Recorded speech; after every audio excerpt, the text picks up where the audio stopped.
¿Qué tal? Buenas tardes, muchachos.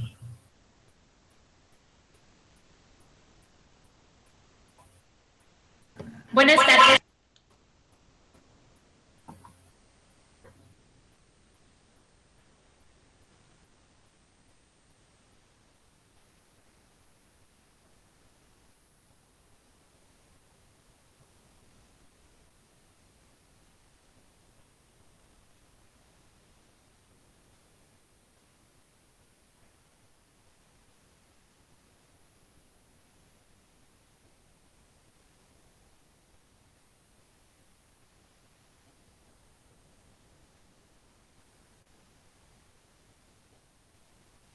Ok, vamos a continuar el ejemplo que estábamos resolviendo.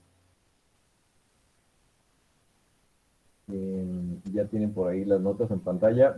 ¿Sí me están escuchando? Sí, Ah, ok.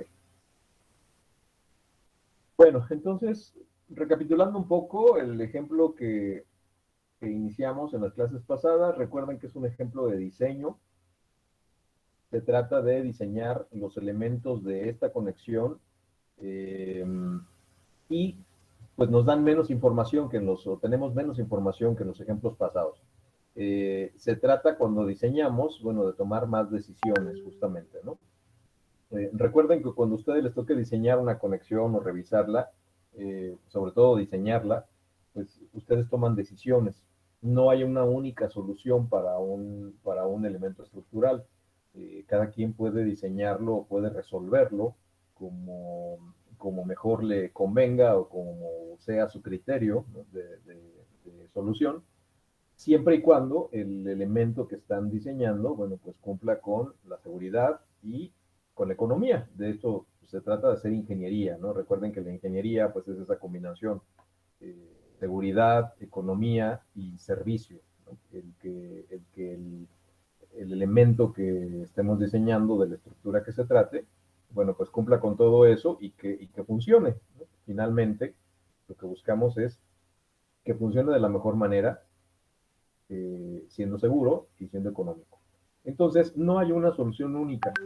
En el diseño de este ejemplo, bueno, nos piden que lo resolvamos con dos canales, una placa, y que los conectemos con tornillos. Y la información que sí nos dieron, bueno, lo que sí tenemos en el ejemplo, pues son el acomodo de los tornillos. Cuando ustedes diseñen algo real, ni siquiera el acomodo van a tener. Ustedes lo van a tener que decidir. Van a tener que decidir cómo acomodar los tornillos, probar, ver si funciona bien así, si le cambian un poquito el acomodo, qué pasa, etcétera, ¿no? Es estar probando y estar revisando para ver cuál es la mejor manera en que funciona la conexión y en la parte de la seguridad y en la parte de la economía. Entonces, en este ejemplo decía, pues tuvimos aquí una propuesta de una placa de 27 centímetros y medio por un espesor de 1,75. Esa es una propuesta que ya está también aquí en el ejemplo, pero, pero en realidad nos está pidiendo que diseñemos. Entonces, cada uno de ustedes podría haber propuesto unas dimensiones de placa diferentes. A alguien podría ocurrírsele que fuera de 30 centímetros en vez de 27 y medio. A alguien se le podría ocurrir que fuera del tamaño de los canales. Eh, Alguien podría decir incluso que la placa pudiera ser de 1 metro, por ejemplo, ¿no? De 1 metro de ancho. Podría haber sido una placa muy grande. Eh, ¿De qué depende el dejarla de un tamaño o de otro? Bueno, primero, pues la placa, la sección transversal, el área de la sección transversal de la placa, pues debe ser la suficiente para soportar la carga, ¿no? Entonces, si yo la propongo más chica, pues tal vez la tengo que hacer con un espesor más grueso. O si la propongo muy grande, pues entonces muy ancha, por ejemplo, esto que les decía de 1 metro, bueno, pues entonces la tendría que hacer con un espesor más delgado, ¿no? Puede ser más delgada la placa, pero muy ancha. El caso es que el área me dé el suficiente acero para resistir las 70 toneladas de tensión, o las 98 toneladas de tensión en realidad, porque recuerden que la diseñamos para 98. Entonces, si este ejemplo ustedes lo tuvieran en la vida real, bueno, pues cada uno de los que están conectados a lo mejor tendría diferencias en su diseño, ¿no? Alguien podría proponer una dimensión, otros podrían proponer otro, o algunos podrían proponer una medida de canales, como se propusieron aquí. Alguien podría proponer una medida de canales diferente también. Eh, Alguien podría proponer un acomodo de tornillos distinto al que esté aquí y no necesariamente quiere decir que esté mal, o sea, puede estar bien, lo pueden diseñar con ese acomodo de tornillos. Alguien puede proponer tornillos de otro tamaño o de otra calidad. En fin, puede haber varias cosas que pueden cambiar y finalmente, si la conexión funciona, es segura, es económica y funciona, bueno, pues entonces está bien hecha, no importa que haya otras conexiones diferentes. Entonces, bueno, en los ejemplos que hacemos en clase, pues para poder que el ejemplo y que las cosas que vamos aprendiendo vayan avanzando, entonces los ejemplos pues tienen algunas cosas ya fijas, digamos, ¿no? Para que no haya tanta variedad de decisiones. Este ejemplo en particular, como comparado con los anteriores, bueno, pues ya no tiene tantas cosas fijas, ¿no? Ya no nos dieron las dimensiones de las separaciones de los agujeros, ya no nos dieron las dimensiones de la placa, solamente nos dan la carga y entonces nosotros tomamos algunas decisiones. Bueno, esto es lo que hicimos desde la clase pasada. Se propusieron canales de acuerdo a un área necesaria. Entonces se propusieron canales de 10 pulgadas, decíamos, 254 milímetros o 25.4 centímetros de peralte, que eso es 10 pulgadas, y 22.76 kilogramos por metro de peso. Tienen un área de los canales de 28.97. Aquí nosotros calculamos que necesitamos un área de 21.5. Como no vamos a encontrar un canal de los que se fabrican que tenga exactamente esta área, bueno, pues tenemos que proponer un canal que se aproxime. Pero aquí es donde entra otra vez la variación que decía, ¿no? Aquí está propuesto el que tiene un área de 28.97, alguien puede proponer otro canal, si es que lo hay ahí en las tablas, que a lo mejor tiene un área de 25, por ejemplo, ¿no? Y se acerca más al 21. O alguien incluso puede arriesgarse un poquito más y proponer un canal que a lo mejor tenga 20 y medio centímetros cuadrados de área y que lo revise para ver si puede cumplir. Está bien, o sea, el caso es que entonces podría tener una conexión diferente, a lo mejor más barata, ¿no? Y que funcione de todos modos. Entonces, bueno, en este caso se propuso este canal o este par de canales, ¿no? Con estas dimensiones, se revisó y se encontró que podía soportar por fluencia 109 toneladas y por estado límite de fractura 111 toneladas. Perdón, esa fue la revisión de la placa, perdón. Primero fue la placa y se encontró eso, ¿no? Que la placa podía soportar 109 toneladas por fluencia, 111 toneladas por fractura. Después se revisaron los canales y los canales se encontró que podían soportar por fluencia 131.9 toneladas y por el estado límite de fractura 109.12 toneladas. Entonces, tanto la placa como los canales están cumpliendo con soportar más de 98 toneladas, que es lo que buscamos. Incluso están un poquito sobrados, ¿no? Tanto la placa como los canales.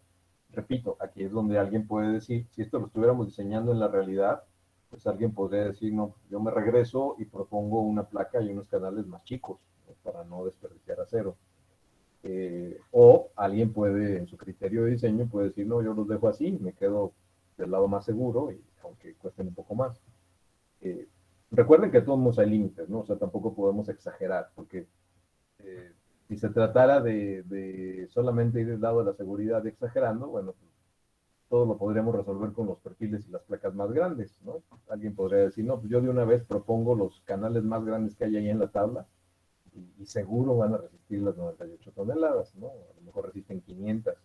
Este, y ya, yo lo diseño así, pero eso pues, no sería hacer ingeniería, ¿no? Este, entonces, bueno, tenemos que ir cuidando. Y bueno, entonces ahí nos quedamos en la clase pasada, revisando la placa, revisando los canales, ambos cumplen con la carga, y entonces nos faltaba diseñar los tornillos. Entonces ahí en ese punto estábamos, diseño de tornillos. Desde el principio en el enunciado del problema nos indican que los tornillos van a sufrir el cortante, va a estar actuando en la zona de la rosca, en el plano de la rosca. Entonces, el esfuerzo que podemos usar de esos tornillos tipo A325, el esfuerzo cortante es de 3.375. Recuerden que esto lo tomamos de una tablita que vimos por allá al principio de las notas, en donde nos dan los valores para la resistencia al cortante de los tornillos, dependiendo si son A325 o tipo A490, y si el cortante está en la zona de la rosca, que resisten menos, o si el cortante está en donde no hay rosca. ¿Y Guadalupe? Yo tengo duda en esa parte desde el principio, pero no le había preguntado. Okay. ¿Cómo sabemos si el tornillo está en plano de corte o no está en plano de corte? ¿A qué se refiere eso? Bueno, los tornillos funcionan a cortante, ¿no? O sea, su resistencia en las conexiones es que están trabajando a cortante. O sea, la carga de tensión está tratando de cortar el tornillo en su sección transversal. Su sección transversal pues, es redonda, ¿no? Entonces, el punto nada más es saber si ese cortante está actuando en el tornillo en la zona donde tiene rosca o en la zona donde no tiene rosca. Recuerden que los tornillos que usamos en las estructuras de acero no están roscados todo el vástago del tornillo, o sea, desde la cabeza del tornillo hasta la punta no hay rosca, nada más tiene rosca en una parte y la otra parte la tiene lisa. Entonces, ¿cómo saber? Tu pregunta es, ¿cómo saber si va a estar actuando el cortante en la zona roscada o en la zona no roscada? Bueno, eso va a depender del tamaño del tornillo y de los espesores de los elementos que está conectando. Eso también nosotros lo decidimos cuando estamos diseñando. Lo vimos ya en un ejemplo pasado. Vemos qué longitud de tornillo voy a necesitar. Si estoy uniendo un canal con la placa y con el otro canal, como es este caso, los tornillos van a atravesar los tres elementos. ¿Sí? Los tornillos que vamos a poner, estos tornillos que están aquí en el alma de los canales, pues están atravesando el alma del canal, la placa y luego el alma del otro canal. Y tienen que salir un poco para acá para poderles poner la tuerca. Entonces, la longitud del tornillo, pues va a ser la suma del espesor de esta alma, más el espesor de la placa, más el espesor del canal y un poquito más. Y entonces si yo sé estas dimensiones, pues yo puedo decir, ok, aquí voy a necesitar tornillos de 3 pulgadas de largo, por ejemplo, ¿no? Y entonces, tornillos de 3 pulgadas de largo, yo puedo escoger con el fabricante de los tornillos o ver con el fabricante de los tornillos un tornillo de 3 pulgadas de largo, qué dimensión tiene roscada y qué dimensión tiene sin rosca, o sea, lisa. Y entonces, si yo sé que el tornillo de 3 pulgadas tiene, vamos a decir que la mitad roscada y la mitad no, obviamente la rosca va hacia la punta, entonces, si la mitad no está roscada, veo si esa mitad, el cortante que se va a producir va a caer en esa mitad que no está roscada o va a caer en la mitad que sí está roscada. Puede ser que caiga una parte en donde no hay rosca y otra donde sí hay, un cortante en donde no hay rosca y otro cortante donde sí hay rosca. Porque justamente en una conexión como esta, se va a producir cortante en dos partes del tornillo, en dos secciones transversales del tornillo. Se va a producir cortante entre el canal y la placa del lado izquierdo, aquí donde tengo el cursor, y se va a producir cortante también entre la placa y el canal del lado derecho. O sea, cada tornillo que atraviesa estos tres elementos va a tener dos zonas en donde se va a estar cortando, una del lado izquierdo de la placa y otra del lado derecho de la placa. Entonces podría ser que el mismo tornillo esté cortándose en donde no hay rosca del lado izquierdo y luego esté cortándose en donde sí hay rosca del lado derecho. Puede pasar eso. O puede pasar que el tornillo tenga rosca, que sí existen, no se usan mucho, pero sí existen, tornillos que tengan rosca a todo lo largo, y entonces los dos cortantes pues están actuando en donde está la rosca.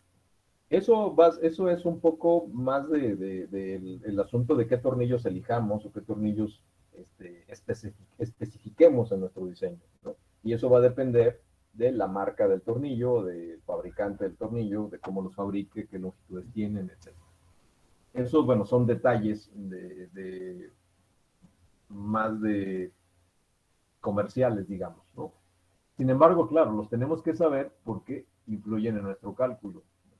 Aquí, de entrada, se está diciendo que, para simplificarnos esto del tornillo, bueno, pues nos están diciendo que consideremos que el plano de corte, o sea, el cortante que se produce aquí y el cortante que se produce aquí, está en la zona roscada del tornillo.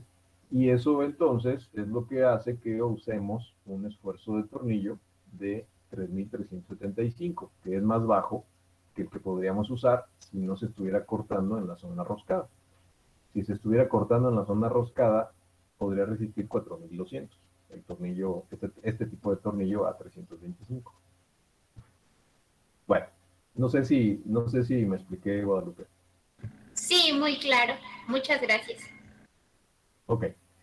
Bien, entonces, en este caso, bueno, consideramos que el cortante está actuando en la zona de rosca. Entonces usamos este valor. Aquí vamos a hacer un poco diferente el diseño de los tornillos a como lo hicimos en los ejemplos pasados. ¿Se acuerdan que en el ejemplo pasado, sobre todo en el pasado, calculábamos cuántas áreas de corte simple necesitábamos para resistir la carga? En este caso, como nada más tenemos tornillos en el alma de los canales, nada más hay tornillos aquí, no hay tornillos en los patines de los canales, no hay tornillos acá arriba ni acá abajo, solamente hay tornillos en el alma. Entonces todos los tornillos están trabajando a corte doble, ¿sí? Lo que acabamos de explicar, ¿no? Se cortan del lado izquierdo de la placa y se cortan o tratan de cortarse del lado derecho de la placa, entre la placa y el alma del canal y entre la placa y el alma del canal del otro lado. Entonces están trabajando, cada tornillo que atraviesa está trabajando a corte doble. ¿Eso qué quiere decir? Que cada tornillo aporta, ¿no? Aporta a la resistencia dos áreas resistentes. Entonces, como el área, el área de la sección transversal del tornillo, o sea, el área del círculo del tornillo, es 1.98 centímetros cuadrados, pues nosotros podemos saber cuál es la resistencia de un tornillo que trabaja a cortante doble. Y esto es el área del tornillo por su esfuerzo, por el factor de reducción que debemos de usar y multiplicado por 2. ¿Por qué 2? Bueno, pues porque está trabajando a corte doble el tornillo, ¿no? Aporta dos áreas. Entonces, hacemos esa operación, 2 por 0.75 por el área del tornillo, por 3.375, y nos da 10.024 kilogramos. Esto es 10 toneladas. Entonces, cada tornillo de estos que están ahí en esta conexión, que está trabajando a corte doble, está aportando de resistencia 10 toneladas. Entonces, podemos calcular directamente el número de tornillos que necesitamos. Basta con dividir las 98 toneladas que tiene que resistir la conexión entre lo que resiste cada tornillo, que son 10 toneladas, y nos da, pues, nos da esta cantidad, ¿no? 9.77 tornillos. Ya sabemos, ya lo explicamos en una de las clases pasadas, que no podemos poner una fracción de tornillo, ¿no? No podemos poner .77 de tornillo. Tenemos que poner un tornillo completo. Entonces, en vez de 9.77 tornillos, tendríamos que poner 10 tornillos. Y con eso garantizamos 10 tornillos, que cada uno resiste 10 toneladas, pues estamos garantizando 100 toneladas, ¿no?, de resistencia, que son más de las 98 que necesitamos. Sin embargo, tampoco podemos poner 10 tornillos, porque recuerden que tenemos que conservar la distribución. Si ponemos 10 tornillos, tendríamos que poner 3, 3, 3 y un tornillo aquí arriba, o un tornillo en medio, o un tornillo aquí abajo.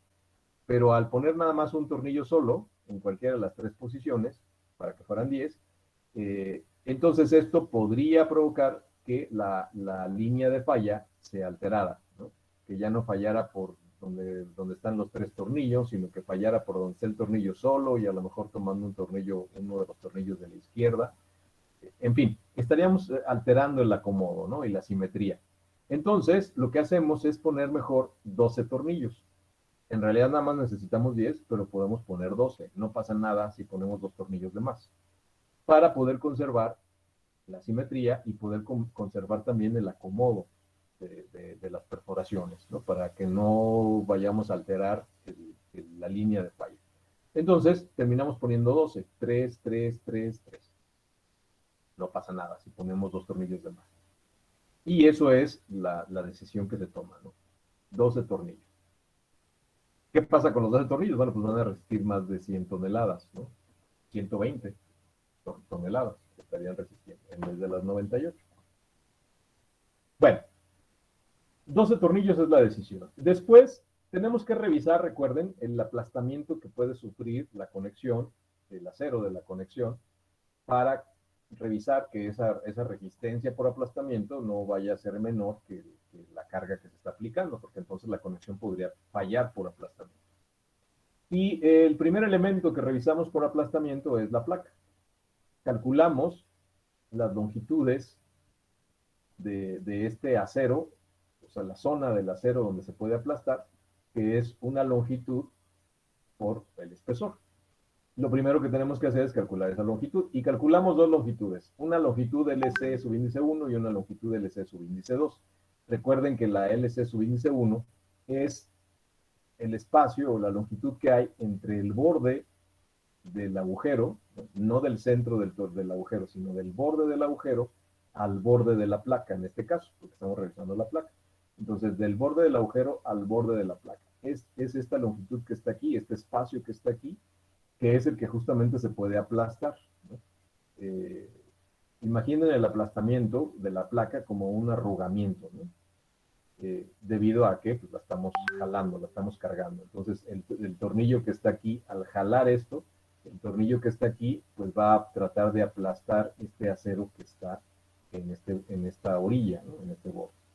Eso es lo que revisamos. ¿Cuánto resiste ese aplastamiento?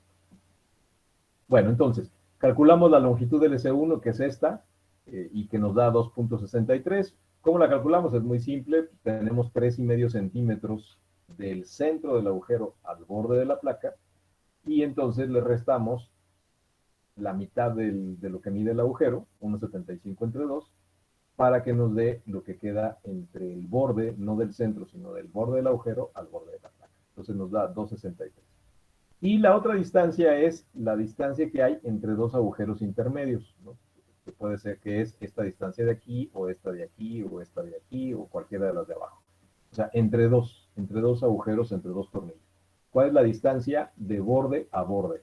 Y entonces, bueno, nosotros sabemos que hay 6 centímetros de centro a centro, pero le quitamos la mitad del agujero de un lado, la mitad del agujero del otro, y entonces lo que nos queda pues, es lo que está entre los dos agujeros. Y nos da 4,25. Entonces, tenemos ya las dos distancias. Calculamos cuál es la resistencia de esta zona en el extremo. Entonces, lo hacemos con esta expresión, 1.2 por factor de resistencia, por el esfuerzo último de la tensión, por la longitud del S subíndice 1 y por el espesor de la placa. Calculamos con eso y nos da 16.9 toneladas. Es lo que resiste el acero que está aquí cuando se somete al aplastamiento. El acero que está aquí entre el tornillo y la placa. Tenemos 3 de esos, ¿no? Uno aquí y otro aquí, de los que están en el borde. Bueno, ¿cuánto resiste el acero que está en intermedio entre dos tornillos? Bueno, pues lo calculamos también, nada más, es lo mismo que el otro, nada más que aquí le ponemos LC subíndice 2. Y nos da 27.3 toneladas. Y bueno, calculamos entonces el total de todos esos espacios que se están aplastando, lo sumamos y nos da la resistencia total por aplastamiento. 3 del borde y 6 intermedios y nos da 214 toneladas. Entonces, las 214 toneladas pues son más que las 98, ¿no? Que le estamos aplicando, entonces no hay problema de resistencia por aplastamiento. Luego revisamos también la elongación de los agujeros. Recuerden que los agujeros, al jalar esto, los agujeros se pueden alargar, ¿no? Y aunque eso no precisamente quiere decir que sea una falla, o sea, que se vaya a romper la conexión, pues el hecho de que se alarguen demasiado, lo consideramos ya como una falla, ¿no? Porque esto causa deformación y se aflojan, etc. Entonces, si eso sucede, pues ya lo consideramos como falla. Entonces, bueno, revisamos cuánto resisten antes de que se alarguen, ¿no? Entonces, eso lo revisamos con esta expresión y sustituimos los valores. Aquí en esta expresión lo que interviene es el diámetro del tornillo y el espesor. Y lo multiplicamos por 9 porque consideramos nada más 9 tornillos.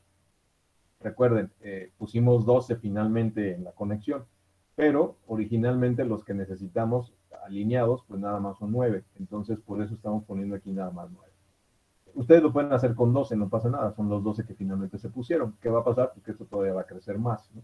Así con 9 nos da 183 toneladas. Si lo ponemos con 12, bueno, pues nos va a dar todavía más. ¿Cuánto necesitamos? 98 toneladas. Entonces, también por elongación de agujeros es suficiente. No hay necesidad de hacer ningún cambio. Tarea para cuando estén estudiando el ejemplo. Checar el aplastamiento, pero ahora en los canales. Recuerden que el aplastamiento aquí lo checamos para la placa. Hay que checarlo para los canales. ¿Qué va a cambiar con los canales? Bueno, el espesor.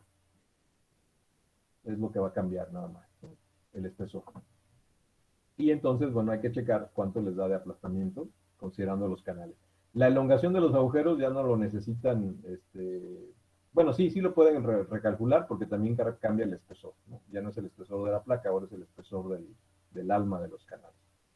Entonces lo pueden recalcular también. Eso hay que hacerlo cuando estén estudiando, revisen el aplastamiento en los canales. Bueno, hasta aquí se termina el ejemplo. Ahora, ¿qué sigue? Hay otro fenómeno que ocurre en las conexiones atornilladas y es este que le llamamos bloque de cortante. ¿Qué es esto de bloque de cortante? Bueno, dependiendo en algunas configuraciones de conexiones, como lo dice aquí el primer párrafo, en algunas configuraciones de conexiones, y esto es, yo le pondría en algunas configuraciones de acomodo de tornillos, puede ocurrir un desgarramiento, ¿no? Un segmento del elemento, en este caso esto que está aquí dibujado es un ángulo. Puede ocurrir que una parte del ángulo se desgarre por el acomodo en línea, por ejemplo, en este caso, en línea de los tornillos. Si yo jalo, si aplico la tensión que está aquí dibujada, ¿sí?, al ángulo, esto es un ángulo que estamos viendo de lado, estas dos líneas de arriba es el ala superior del ángulo que saldría de la pantalla. El ala del ángulo la estaríamos viendo así de frente, saliendo de la pantalla, y esta es la otra ala, ¿no?, del ángulo. Entonces lo estamos viendo de lado. Le aplicamos tensión y entonces, por el acomodo de los tornillos así en línea y en el centro del ángulo, pudiera pasar que esta zona sombreada se desgarrara, o sea, se quedara aquí y lo demás se rompiera y lo jaláramos, ¿no?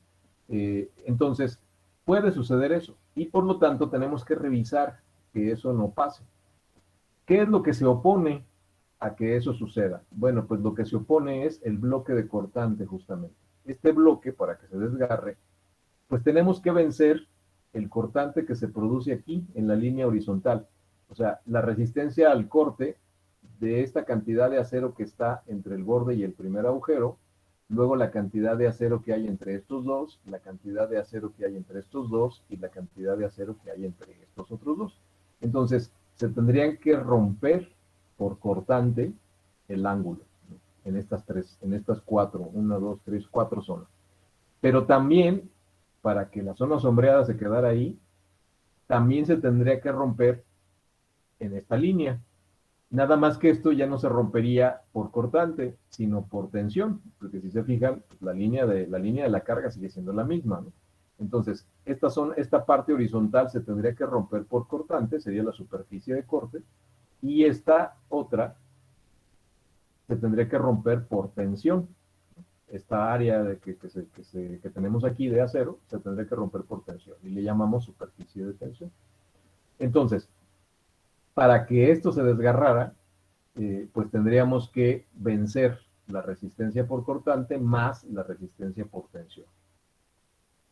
Puede suceder, por eso lo tenemos que revisar. ¿Cómo lo revisamos? Bueno, pues calculando cuánto resiste esto por corte más lo que resiste por tensión, y si eso resiste más que la tensión que se está aplicando, que la carga que se está aplicando, pues entonces quiere decir que no va a suceder, no va a suceder ese desgarre. Pero si esto es menor que la carga que se está aplicando, pues entonces sí puede suceder el desgarre. Y eso es a lo que le llamamos bloque de cortante. Bueno, lo veremos en la siguiente clase, Vamos a explicar cómo se calcula, es en realidad muy sencillo, son simplemente áreas de acero que están resistiendo. Nada más hay que hacer ahí una combinación que nos indican las normas y bueno, lo explicamos en la próxima clase y vamos a ver un ejemplo inmediatamente. Con esto vamos a acabar el tema de tensión, de elementos sujetos a tensión y seguramente de la clase que sigue, bueno, la siguiente clase, después de la que sigue, vamos a empezar el nuevo tema que va a ser el tema de elementos sujetos a compresión. Ese tema de elementos sujetos a compresión es un poco más breve que este de tensión.